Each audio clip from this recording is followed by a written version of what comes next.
శ్రీమాత్రే నమ. జయ గురు దత్తాత్రేయ నమ. ఈ వీడియోలో మనం కన్యారాశి వారికి 2025వ సంవత్సరం జూలై నెల మాస ఫలితాలు తెలుసుకుందాం. ఇప్పుడు ఏర్పడినటువంటి ఈ గ్రహస్థితి కన్యారాశి వారికి చాలా అనుకూలమైనటువంటి స్థితి కలగడం జరిగింది. సుమారుగా ఈ నెలంతా కూడా 11వ స్థానంలో సంచరిస్తున్నటువంటి బుధగ్రహ అనుగ్రహం చాలా వరకు మీరు వ్యక్తిగతంగా మీ యొక్క ఆలోచనతో ధన సంపాదన కలుగుతుంది.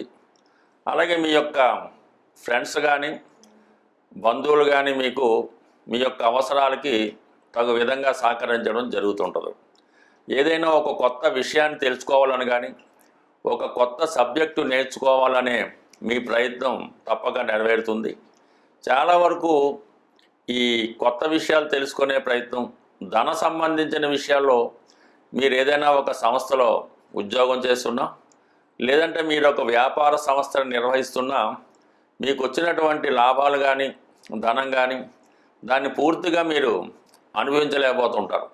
ఏదో ఒక పొరపాట్ల వల్ల, ఇతరులు మోసం చేయడం వల్ల, తగు విధంగా బిల్లులు చెల్లించకపోవడం వల్ల కొంత నష్టం, అంటే ధనం నష్టం జరిగే అవకాశం ఉంది. అంటే ధనం మోసంలో పోవడం కానీ, మీ దగ్గర పనిచేస్తున్న వాళ్ళు కొంతవరకు ధనాన్ని మిస్మేనేజ్మెంట్ చేసి దాన్ని తస్కరించడం కానీ జరిగే అవకాశం ఉంది. లేదా మీరు లెక్కల్లో అనుకోకుండా పొరపాటు చేయడం వల్ల ఎక్కువ లెక్కల్లో తేడా రావడం కూడా జరుగుతుంటుంది.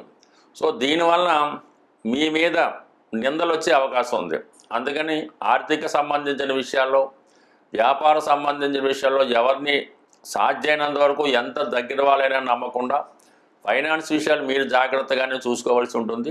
కేవలం ఈ చిన్న చిన్న కారణాల వల్ల ప్రస్తుతం ఉన్నటువంటి మీ యొక్క వృత్తి లేదంటే వ్యాపారం నష్టపోయే అవకాశం ఉంది. కాబట్టి ఇది జాగ్రత్తగా పరిశీలించుకోండి. ఎందుకంటే ఇప్పుడు కుజుడు మీకు 12వ స్థానంలో సంచరిస్తున్నాడు.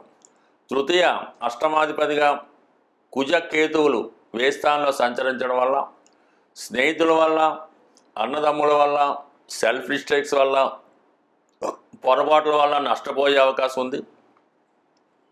అలాగే ఇతరులకు షూరిటీ పెట్టడం వల్ల కానీ, హామీ పెట్టడం వల్ల కానీ వాళ్ళు ధనం చెల్లించకపోవడం వల్ల, మరి వారి తరపున మీరు ధనాన్ని తప్పనిసరి పరిస్థితిలో చెల్లించడం వల్ల కొంత ధనం కూడా బ్లాక్ అయ్యే అవకాశం ఉంది. కాబట్టి చాలా వరకు మరి కొంతవరకు ఈ పోలీస్ డిపార్ట్మెంట్ వల్ల అయితేనే, ఈ సంఘ విద్రోహులు, కొంత రౌడీ బ్యాచ్ వల్ల అయితేనే కొంతవరకు నష్టపోయే అవకాశం ఉంది. కాబట్టి బట్ ఏదైనా ఈ సమయంలో అందరూ ఏదో విధంగా మీ మీద ఆర్థికపరమైన ఒత్తిడి తీసుకురావడం జరుగుతూ ఉంటుంది. ధనం వచ్చినప్పటికీ కూడా అది ఎక్కువగా ఈ విధంగా దుర్యోగం వేస్ట్ అవ్వడం జరుగుతుంది. కాబట్టి కొంతవరకు జాగ్రత్తగా పాటించడం మంచిది. సంబంధం లేని విషయాలకు దూరంగా ఉంటే మంచిది. ఇక ఏమైందంటే మనకి వ్యయాధిపతిగా ఉన్నటువంటి రవి దశమ స్థానంలో ఉంటూ చతుర్థాధిపతితో కలిసి ఉండడం వల్ల ఏదైనా స్థిరాస్తి అమ్మాలనే మీ ప్రయత్నం నెరవేరుతుంది. కానీ అది అంతగా అనుకూలత కాదు. ఈ సమస్యలు కొన్నాళ్ళ తర్వాత వాయిదా పడతాయి. కాబట్టి ఇప్పుడు స్థిరాస్తి అమ్మాలని కానీ ఏదో విలువైనటువంటి వస్తువులు అమ్మాలనే మీ ప్రయత్నం కొంతకాలం వాయిదా వేసుకుంటే మంచిది. అంటే ఏదైనా వ్యాపార విస్తరణ కానీ ఇంకొక అవకాశాలు ఉంటే దాన్ని వాయిదా వేసుకోవడం మంచిది. సో ఏదైనా ఇప్పుడు ఉద్యోగపరంగా తప్పనిసరి మార్పులు ఇండికేట్ చేస్తున్నాయి.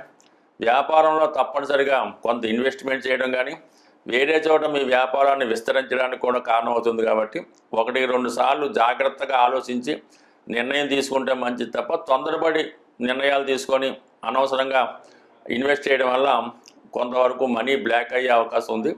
ఇతరులను నమ్మడం వల్ల కూడా వారు ఏదో చేస్తారని వారి కొరకు మీరు ఏదైనా వ్యాపారం పెట్టినా వారు మీకు హ్యాండ్ ఇచ్చే అవకాశం ఉంది. కాబట్టి చాలా వరకు జాగ్రత్తగా వ్యవహరించండి. జూలై 16 తర్వాత రవి 11వ స్థానంలోకి వచ్చి అక్కడ ఉన్నటువంటి బుధుడితో కలుస్తుంటాడు. ఇది కొంతవరకు ఏమవుతుందంటే అప్పటి వరకు ఆగిపోయినటువంటి కొంత ధనం చేతికి రావడం, విద్యార్థులకి ఏదో స్కాలర్షిప్ రూపంలోనో ఇంకొక రూపంలోనో ధనం రావడం వల్ల వాళ్ళ విద్యకి ఎటువంటి ఇబ్బంది ఉండదు. వ్యక్తిగతంగా మీకు కూడా కొంత ఆగిపోయిన ధనం చేతికి రావడం వల్ల కొంతవరకు మనీ రెట్యూషన్ కూడా జూలై 16 తర్వాత జరిగే అవకాశం ఉంది. బట్ ఏదైనా జూలై 16 నుంచి మొదటి 15 రోజుల కన్నా తర్వాత 15 రోజులు చాలా వరకు అటు అధికారుల సహకారం కలుగుతూ ఉంటుంది, వ్యక్తిగతంగా రొటేషన్ పెరుగుతూ ఉంటుంది, కొత్త ఖాతాదారులు ఏర్పడడం వల్ల అనుకూలంగానే ఉంటుంది. ఇక శుక్రుడు 9వ స్థానంలో ఉండడం వల్ల సడన్గా వ్యాపార రీత్యా కానీ ఏదైనా విహారయాత్ర వల్ల కానీ ఎక్కువగా దూర ప్రాంతంలో ఉన్నటువంటి పుణ్యక్షేత్రాన్ని దర్శించడం కానీ ఏదైనా ఒక విహారయాత్రలో పాల్గొనడం కానీ జరిగే అవకాశం ఉంది. ఒక ఎంటర్టైన్మెంట్ కార్యక్రమం సరదాగా ఏదైనా ఫ్రెండ్స్తో కలిసి ఏదైనా పిక్నిక్ లాంటిది వెళ్ళడం కొంతవరకు కొంత రిలీఫ్గా ఈ నెలలో కొంతవరకు జరిగే అవకాశం ఉంది. అయితే 6వ స్థానంలో రాహు చాలా వరకు మీలో ఒక కొంత ధైర్యాన్ని, శత్రువులపై విజయాన్ని రావడం జరుగుతూ ఉంటుంది. ఎవరైనా మీతో తగు పెట్టుకోవాలన్నా, మిమ్మల్ని ఇబ్బంది పెట్టాలన్నా పెద్దగా ఇష్టపడరు. గతంలో శత్రువులుగా ఉన్నటువంటి వారు ఈ సమయంలో మిత్రులుగా మారడానికి కూడా చాలా వరకు ఈ గ్రహస్థితి అనుకూలిస్తుంది. బట్ ఏదైనా 7వ స్థానంలో శనిగ్రహ సంచారం వల్ల, శని రాశిని చూడటం వల్ల ప్రతి పని మీరు ఎంత తొందర అవ్వాలనుకున్నా అంత ఆలస్యం అవడం జరుగుతూ ఉంటుంది. అయితే ఖచ్చితంగా అవుతూ ఉంటుంది. ఇదే సమయంలో వివాహానికి చేస్తున్నటువంటి ప్రయత్నాలు ఏదో కారణం వల్ల వాయిదా పడుతుంటాయి. అలాగే భార్యాభర్తల మధ్య అది వృత్తిరీత్యా కానీ, ఆరోగ్యరీత్యా కానీ, వయసు వల్ల కానీ చాలా వరకు వివాహ బంధం దూరంగా ఉండే అవకాశం ఉంది. అంటే ఏదో విధంగా భార్యాభర్తల మధ్య ఎడబాటు లాంటిది కొంతకాలం పాటు ఈ సమయంలో ఉండడం జరుగుతూ ఉంటుంది. సో ఏదైనా ఈ నెల ప్రారంభంలో అన్ని గ్రహాలు కూడా 6, 12 స్థానాల మధ్య ఉండిపోయి ఒక విధమైనటువంటి అపసవ్య కాలసర్పదోషం ఏర్పడటం వల్ల ఎక్కువగా 6 అన్నది శత్రువులు, రుణాలు ఇవి ఎక్కువగా మిమ్మల్ని ఇబ్బంది పెడుతుంటాయి. అంటే సక్సెస్ వచ్చినప్పుడు కూడా సడన్గా ఏదో ఒక ఒత్తిడి వస్తూ ఉంటుంది. దాని తర్వాత అది సునాయాసంగానే క్యాన్సిల్ అవుతుంది. కానీ సడన్గా మాత్రం కొన్ని ఇబ్బందులు రావడం జరుగుతూ ఉంటుంది. ఇక వ్యయ స్థానంలో ఉన్నటువంటి గ్రహాల వల్ల అంటే ప్రతి విషయం కూడా ఖర్చుతోనే కూడుకొని ఉంటుంది. ముందు ఒక పని వచ్చిందంటే అది ఖర్చుతో కూడుకొని ఉంటుంది. కాబట్టి ఈ విషయంలో మాత్రం చాలా జాగ్రత్తగా వ్యవహరిస్తూ మరి ఈ వారం మీరు ఈ యొక్క పరిస్థితుల నుంచి బయటపడడానికి కంపల్సరిగా వీలున్నవాళ్ళు విష్ణు సహస్రనామం పారాయణ చేయొచ్చు. లేని వాళ్ళు విఘ్నేశ్వరుని గరికతో అర్చించడం కానీ, లేదంటే వెంకటేశ్వర స్వామి వారి ఆలయంలో స్వామివారికి తులసిమాలిచ్చి మరి గోవిందనామాలు చదువుకుంటూ అర్చన చేసుకోవడం వల్ల, అంటే ఏదన్నా విష్ణు ఆలయం దర్శించడం, విష్ణుకు సంబంధించిన పూజా కార్యక్రమాలు చేసుకోవడం వల్ల చిన్న చిన్న సమస్యల నుంచి బయటపడి మీ యొక్క రొటీన్గా మీ యొక్క పనులు పునఃప్రారంభమై ముందుకెళ్ళడం జరుగుతూ ఉంటుంది. స్వస్తి. జ్యోతిష శాస్త్ర ప్రకారం జాతకుడికి గోచార రీత్యా అయినా, దశారూపంలో అయినా గ్రహాలు పెట్టే ఇబ్బందులు, కష్టాల నుంచి ఎదుర్కోవాలంటే గురుబలం తప్పనిసరిగా ఉండవలసి ఉంటుంది. ఈ గురుబలం కొరకు మనం ఈ జూలై నెల అంటే ఆషాఢ మాసంలో జూలై 10వ తారీఖున గురు పౌర్ణిమ రావడం జరుగుతుంది. మరి ఆ కారణం వల్ల ఆ రోజు గురువుల్ని సత్కరించడం వల్ల మీకు గురుబలం పెరుగుతూ ఉంటుంది. అంటే మామూలుగా చేసే రోజుల్లో కన్నా కొన్ని ప్రత్యేక దినాల్లో కొన్ని ప్రత్యేక కార్యక్రమాలు చేయడం వల్ల ఆ బలం విశేషంగా 100 రెట్లు 1000 రెట్లు కూడా పెరుగుతూ ఉంటుంది. అందువల్ల ఏంటంటే మీరు ఈ గురు పౌర్ణమి రోజు ఎవరైతే మీకు విద్య నేర్పారు, గురువు మీ జీవనోపాధికి సహకరించే విధంగా విద్య నేర్పిన వాళ్ళు ఎవరైనా సరే వాళ్ళు మీ గురువుతో సమానం. అంటే గురువు ఎటువంటి వాడు అన్న విషయాన్ని చూడకుండా ఆ గురు పౌర్ణమి రోజు గురువు గారికి చక్కగా వీలైతే పాదాభివందనం చేయండి. దాంతోపాటుగా వారికి సాంప్రదాయమైనటువంటి వస్తువులు అంటే బట్టలు కానీ, వారికి ఏదైతే వాళ్ళు ఇష్టపడుతూ ఉంటారో ఒక సీడ్సో ఫ్రూట్సో గురువుగారికి సత్కరించడం, గురువుగారి ఇంటికి వెళ్ళి ఏదైనా కొద్దిగా ఆ రోజు సేవ లాంటివి చేయడం వల్ల గురుబలం పెరుగుతూ ఉంటుంది. గురువుగారు లేరు, తండ్రి గారు, తాతగారు వాళ్ళకి చేయొచ్చు.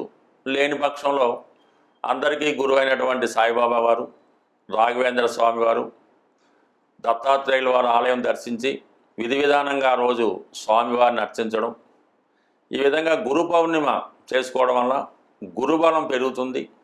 గురుబలంతో మీకు అటు సంస్కారం, అటు ఆరోగ్యం, ఐశ్వర్యం లభిస్తుంది. అలాగే జాతకుడు జీవితంలో సుఖపడాలన్నా, స్త్రీలకు సౌభాగ్యం కలగాలన్నా శుక్రగ్రహం తప్పనిసరిగా జాతకంలో బలంగా ఉండాలి. అటువంటి శుక్రుని యొక్క అనుగ్రహం కోసం ఇదే జూలై నెల 25వ తారీఖు నుంచి శ్రావణ మాసం ప్రారంభమవుతుంది. ప్రారంభమే మనకి శుక్రవారంతో, శ్రావణ శుక్రవారంతో ప్రారంభమవుతుంది. కాబట్టి అది కేవలం ఈ శ్రావణ మాసం, శ్రావణ శుక్రవారం స్త్రీలకే కాకుండా మగవారు కూడా కంపల్సరీగా చేసుకోవాల్సి ఉంటుంది.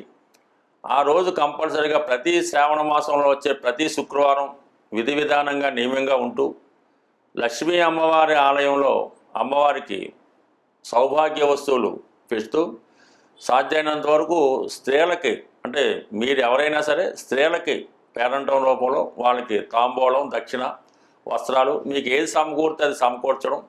ముఖ్యంగా ఈ శ్రావణ మాసంలో అక్క చెల్లెలకు, తల్లిగారికి, అత్తగారికి, అంటే ఎవరైతే మీ రక్త సంబంధిక బంధువులు ఉన్నారో మీ శక్తి కొలది వారిని సత్కరించడం వల్ల, వారి ఆశీస్సులు పొందడం వల్ల వివాహపరమైన సమస్యలు సాల్వ్ అవుతాయి, మాంగళ్య బలం పెరుగుతూ ఉంటుంది, ఆర్థిక పరంగా అనుకూలంగా ఉంటుంది. అంటే ఒకే నెలలో అటు శుక్రబలం పెంచుకోవడానికి, అటు గురుబలం పెంచుకోవడానికి అవకాశం రావడం జరిగింది. ఈ రెండు మనకి శుక్రబలం, గురుబలం పెరిగితే సమస్త గ్రహాలు కూడా అనుకూలంగా ఉంటాయి. కాబట్టి ఖచ్చితంగా శ్రావణ మాసం అంతా కూడా అమ్మవారికి ఇష్టంగా ఉంటుంది. కాబట్టి ఏదో ఒక అమ్మవారి ఆలయ దర్శించడం. ఇప్పుడు ఆషాఢ మాసం అంతా కూడా అమ్మవార్లకి, శ్రావణ మాసం అంతా కూడా లక్ష్మీ అమ్మవారి, విష్ణుమూర్తి దర్శించడం. ఈ విధంగా ఏ నెలలో ఆ దైవాన్ని పూజించుకోవడం వల్ల గ్రహాలు మనకి శాంతించి మనకు అనుకూలంగా మారుతూ మనలో కూడా ఒక శక్తి ప్రవేశించి విజయావకాశాలు రావడం జరుగుతూ ఉంటుంది. స్వస్తి.